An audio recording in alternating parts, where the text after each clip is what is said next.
Bismillahirrahmanirrahim. Assalamualaikum warahmatullahi wabarakatuh.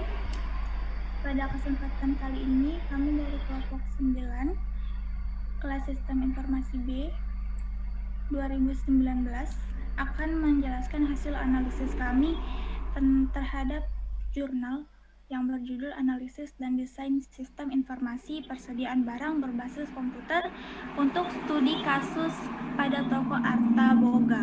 Sebelumnya, saya akan memperkenalkan nama anggota kelompok saya. Yang pertama itu ada Esail Pintar Dilansari dengan NIM 065, lalu ada Muhammad Maulana Malik Al-Habsi dengan NIM 066, lalu ada saya sendiri, Nur Aisyah dengan NIM 087, serta ada Muhammad Panji Anugrah dengan NIM 092. Next. Yang pertama adalah latar belakang.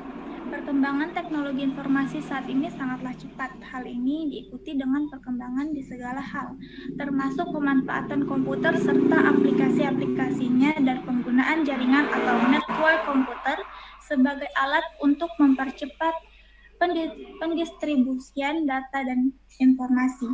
Dengan pengambilan objek penelitian di Toko Arta Boga yang bergerak di bidang jual beli bahan pembuatan kue dengan memfokuskan pada bagian persediaan barang serta bagian jual beli.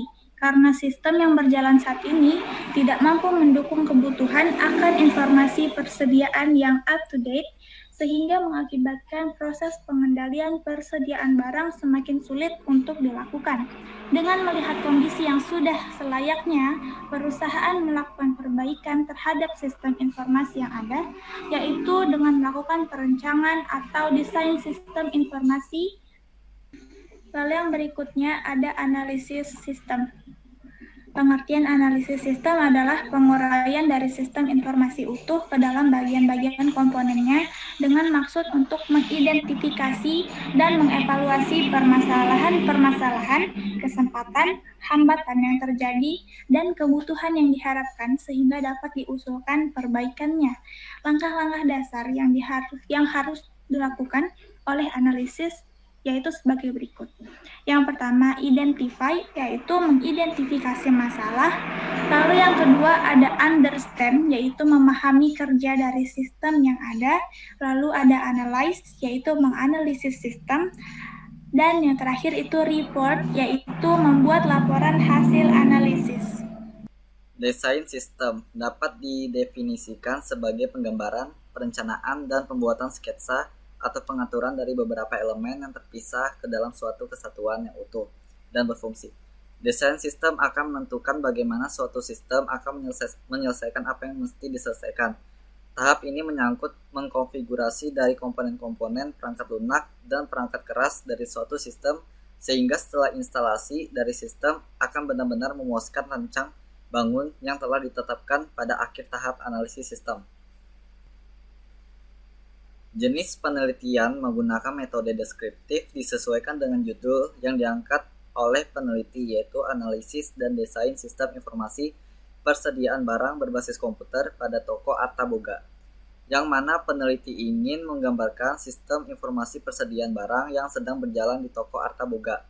Di samping itu, peneliti juga menganalisis sistem informasi persediaan barang yang sedang berjalan di Toko Arta Boga dan memberi usulan desain sistem informasi persediaan barang berbasis komputer yang mampu mengolah data persediaan barang dengan baik.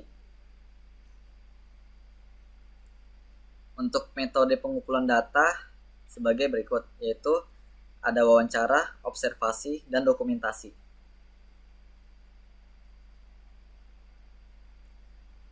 Analisis data adalah suatu proses penyederhanaan data ke dalam bentuk yang mudah dibaca dan interpresentasikan. Yang pertama, menggambarkan secara rinci serangkaian prosedur kerja pada sistem informasi persediaan yang ada. Yang kedua, tahap selanjutnya adalah mengidentifikasi masalah dan analisis untuk mencari tahu kelemahan dan kekurangan sistem yang ada, serta dilakukan analisis terhadap teknologi yang digunakan.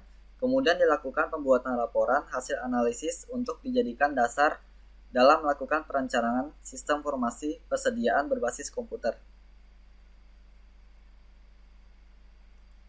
Untuk hasil dan pembahasan akan dijelaskan oleh Saudara Esail. analisis sistem.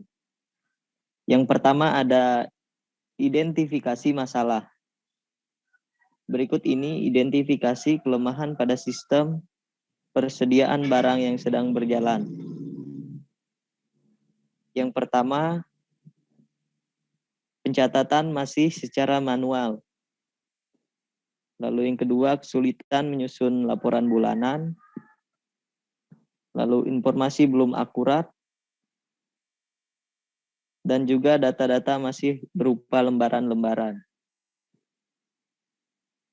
Lalu yang kedua ada identifikasi masalah. Pencatatan transaksi maupun informasi ketersediaan barang dilakukan secara manual, sehingga kontrol terhadap persediaan barang kurang maksimal. Penggunaan sistem manual didukung oleh penggunaan arsip-arsip berupa formulir kartu stok barang untuk input barang. Lalu yang ketiga ada analisis kelemahan. Belum menggunakan teknologi informasi dalam mekanisme kerja. Lalu keterlambatan dalam pengelolaan data informasi barang. Data-data tentang barang masih berupa lembaran-lembaran dan juga kesulitan dalam pembuatan laporan. Lalu analisis yang keempat yaitu analisis kebutuhan. Berkaitan dengan pengembangan sistem tersebut dan pengamatan di lapangan, peneliti dapat mengambil kesimpulan bahwa informasi yang dibutuhkan pada bagian persediaan barang adalah sebagai berikut, yaitu informasi data barang, informasi stok barang, informasi data barang yang masuk dan juga barang yang keluar, lalu informasi data supplier. Lalu yang terakhir ada laporan hasil analisis. Poin yang pertama yaitu belum menggunakan teknologi informasi dalam mekanisme kerja di bagian persediaan barang. Lalu keterlambatan dalam pengecekan informasi barang, rentan kerusakan data karena data barang berupa lembaran-lembaran, dan hasil laporan yang terakhir yaitu keterlambatan dalam mengelola data informasi barang. Tahap desain. 1. Desain logika. Pada DFD yang pertama kali digambarkan adalah DFD level konteks. Dari diagram konteks kemudian akan digambarkan dengan lebih terperinci ke diagram level N sampai tiap-tiap proses tidak dapat digambarkan lebih rinci lagi. Lanjut slide berikutnya. Diagram konteks. Dapat dilihat gambar di bawah ini. Contoh diagram konteks. Diagram konteks ini menjelaskan hubungan sistem secara integral dan pihak-pihak eksternal entity. Siapa saja yang terlibat dalam sistem, pihak-pihak yang terlibat, yaitu slide selanjutnya. Supplier. Arus data yang mengalir dari supplier ke sistem adalah pengiriman barang, sedangkan dari sistem ke supplier adalah data pemesanan barang dan return barang. Kedua, kasir. Arus data yang mengalir dari kasir ke sistem adalah data barang keluar, sedangkan dari sistem ke kasir adalah data persediaan barang. 3. Gedung. Arus data yang mengalir dari gudang ke sistem adalah daftar persediaan barang dan daftar return barang, sedangkan dari sistem ke gudang adalah daftar barang keluar dan daftar barang masuk. Keempat, pimpinan. Sistem memberikan seluruh laporan kepada pemilik. Slide selanjutnya. B. Data flow diagram. DFD level merupakan penjabaran dari diagram konteks yang memuat proses-proses yang ada di dalam sebuah sistem secara garis besar dan secara keseluruhan. Disertai dengan penyimpanan data berupa file data store, DFD leveled process system informasi persediaan berbasis komputer digambarkan dengan lebih rinci dari level 0 sampai level N. Selanjutnya, dapat dilihat ini adalah gambar DFD level 1. Terdapat 4 tahapan dalam desain basis data, yaitu desain input. Desain input terdiri dari from barang, user, supplier, transaksi, pembelian, dan penjualan.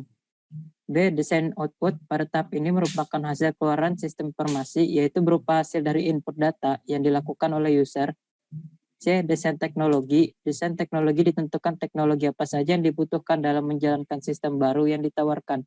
Teknologi terdiri dari 3 bagian utama, yaitu perangkat keras, hardware, perangkat lunak, software, dan pengguna, brainware. Yang terakhir D. Penggunaan testing, ujian testing.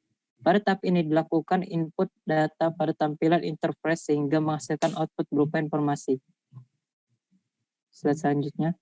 Lalu yang terakhir itu sudah kesimpulan. Yang pertama dapat mengelola data informasi barang dengan cepat. Yang berikutnya memberikan informasi barang yang akurat. Lalu yang terakhir mengurangi biaya dan hemat waktu dalam pencarian barang. Jadi itu aja presentasi hasil analisis kami. Kurang dan lebihnya saya mohon maaf, saya akhiri. Wabillahi taufiq wal hidayah. Wassalamualaikum warahmatullahi wabarakatuh.